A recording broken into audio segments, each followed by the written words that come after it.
So a while ago I did a video about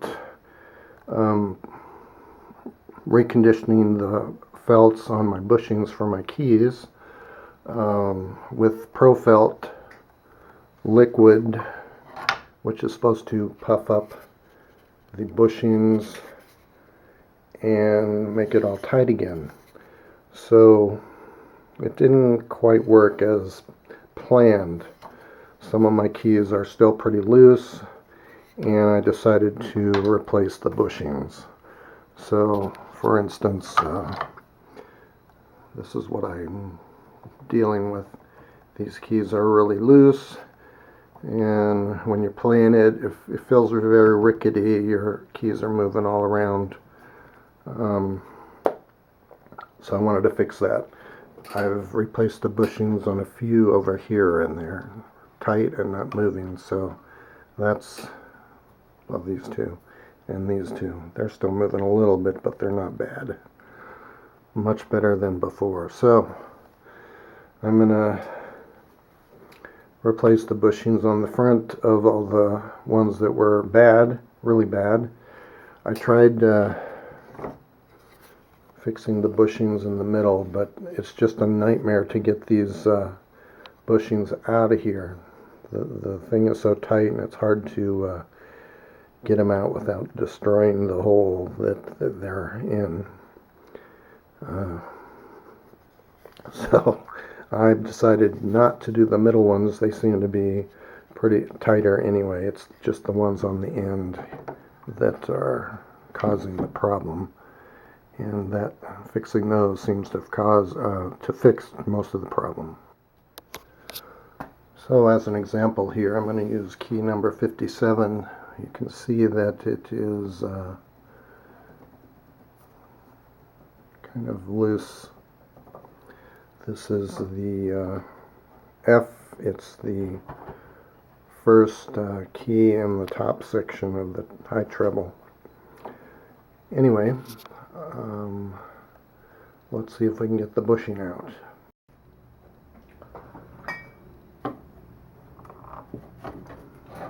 So here's the bushing. The felt looks okay, but it is loose, so I need to take those out. And this is the hardest part of this process. Well, none of it's easy, but I take a Q-tip and soak it in water, and then I put the water in here on the felt.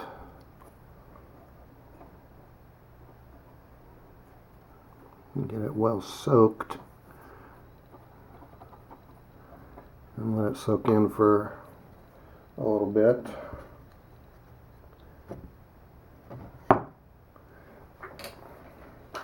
So those should have been glued with hide glue, which is heat and water soluble. So I've also got a heat gun here, so I warm it up.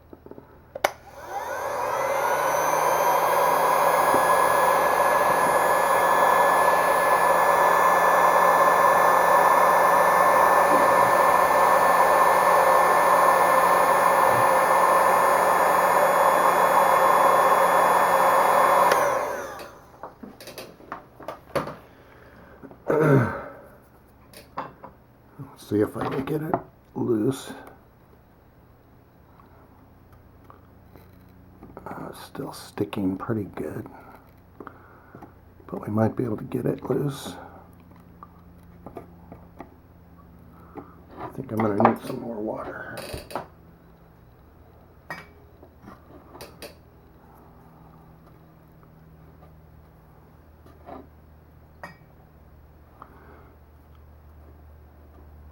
Okay.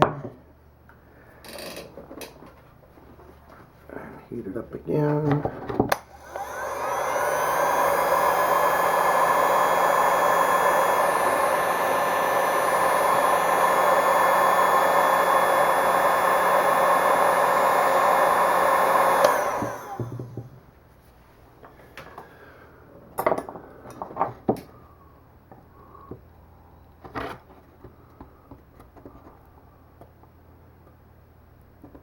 So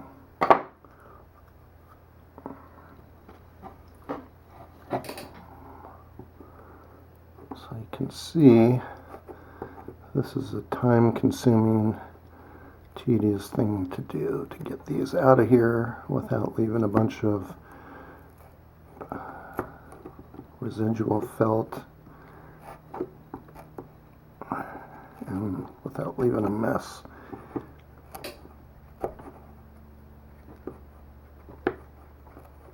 Okay, most of it's off, but now it's all the way down in there, and that's not easy to avoid, but you can get it out.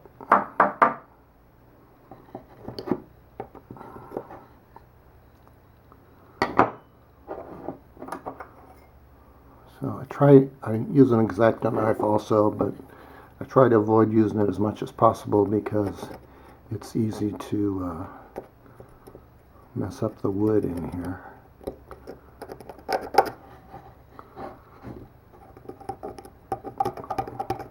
To get the last little bits off.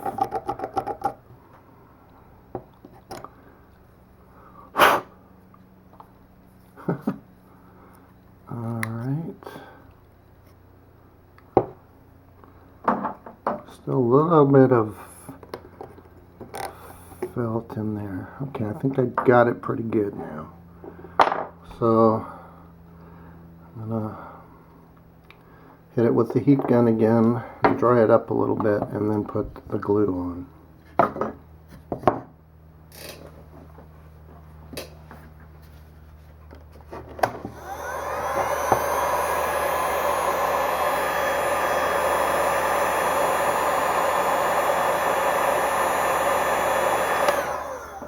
Alright, I think it's ready.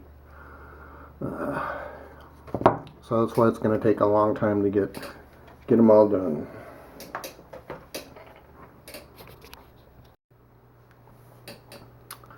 I'm using hide glue to glue the felt in the hole of for the bushing. I use another Q-tip, put the glue on there, and carefully put it in and rub it around on the inside. I think I need a little more glue.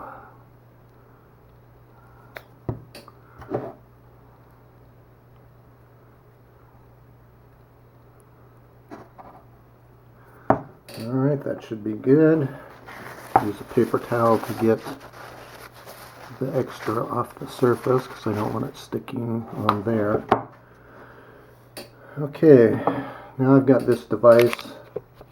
It's called a Bushmaster, and the end is made to push the felt down into the hole at just the right depth, and then it has a blade that will cut it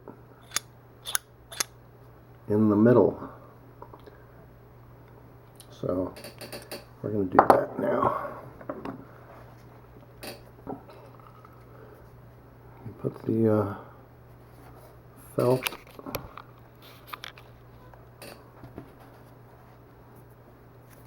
the felt across here, hold it down lightly, and then push your Bushmaster in so it's at the right depth, and hold it, and then cut it.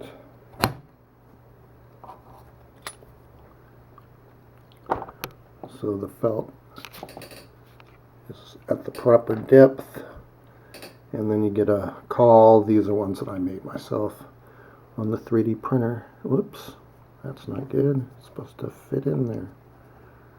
Oh. See if I can get this in here. You know what? That's not going to work. I'm going to do it over. Put some more glue on. Trying to film it, and I messed it up. That's usually the way it goes. So yeah, put that on there. Push it down with the Bushmaster. Cut it, and then put your caul in. Push it all down. Yep. And now I let that dry. But also, I want to give it some pressure to hold it in there, so I use a clamp. Clamp it down just lightly to let it dry for an hour or so. And then I go into the next one. So these are the cauls that I made on the 3D printer. This is just black PLA, so it doesn't cost you anything really, just electricity for the printer. So I measured the width of these. Well, let's get a better measurement here, and that is 3.75 millimeters, or 3.7, and also these fortunately are the same width. Well, I moved it. 3.7, so I can use the same caul for both the front and the back pins. Anyway, then I print it out, and often the printer will not be accurate for how you designed it in the 3D printer, the CAD program. I used Tinkercad, which is a free online CAD program, and then I can measure it to make sure I have, zero this out,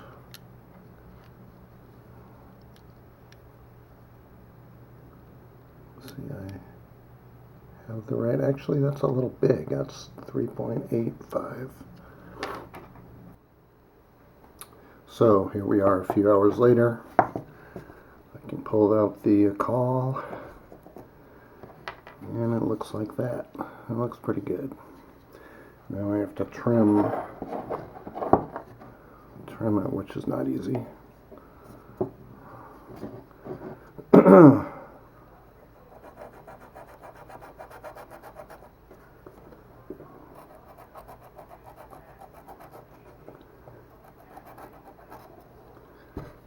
Okay, that was good. I need to trim it the other way. It's best to do it. Well. Ouch. Just stuck myself.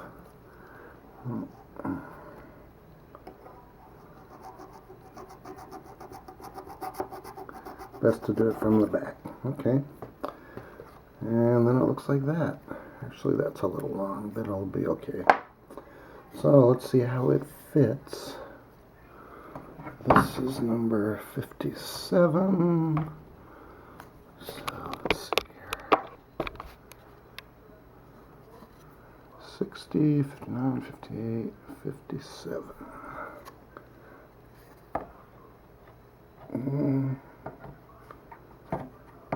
All right.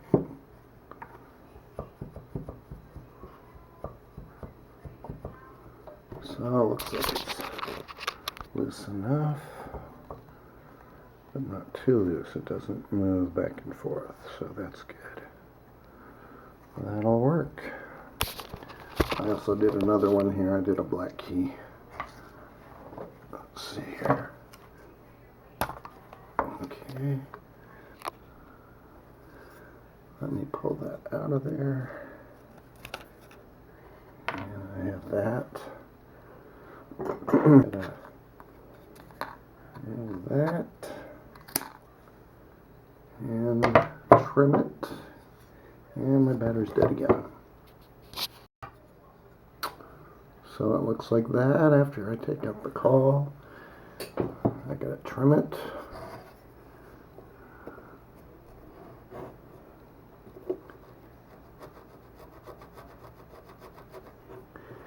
Without cutting my thumb.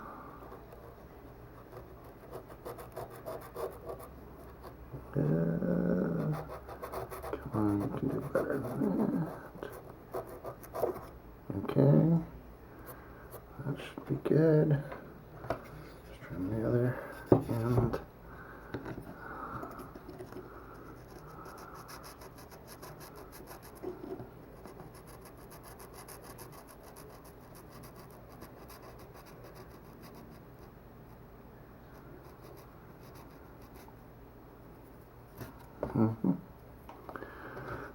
Actually, I might need to trim that down some more.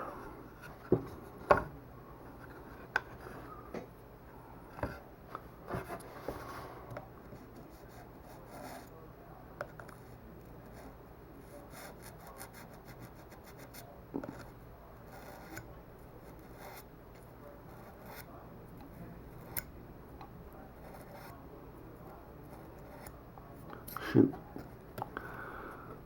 I'm accidentally trimming the wood. I don't want to do that.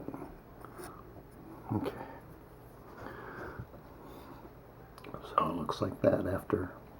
Now this call is a little smaller. I made some new ones because the other ones were just a little bit too wide. They were like 4 millimeters and these are 3.6. So these might actually be too tight. So let's see if it fits on here.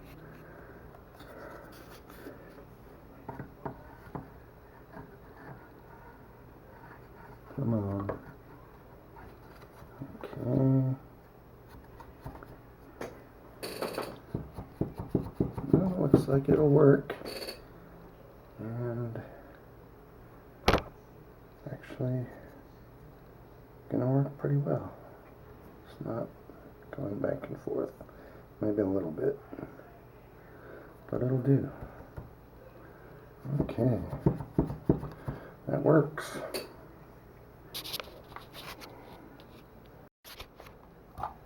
Yeah, and now I just have to do the rest of them.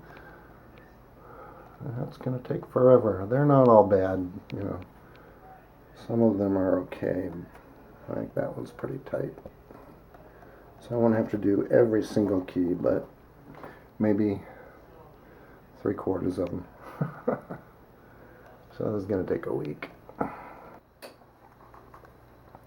Well, that did work out very well. All of these are very much tighter than they were before. Even the black ones, some of them are a little loose, but not bad. Like this one's still a little loose. But for the most part, they all are much tighter. I put them on the piano and it did play a whole bunch nicer. All except for this one key, which kept sticking down. So here I am taking it apart again. I put some new thinner felt on so it wouldn't stick. Anyway, it's always a never-ending job with the piano action. Always new adjustments and new things to figure out and try and fix.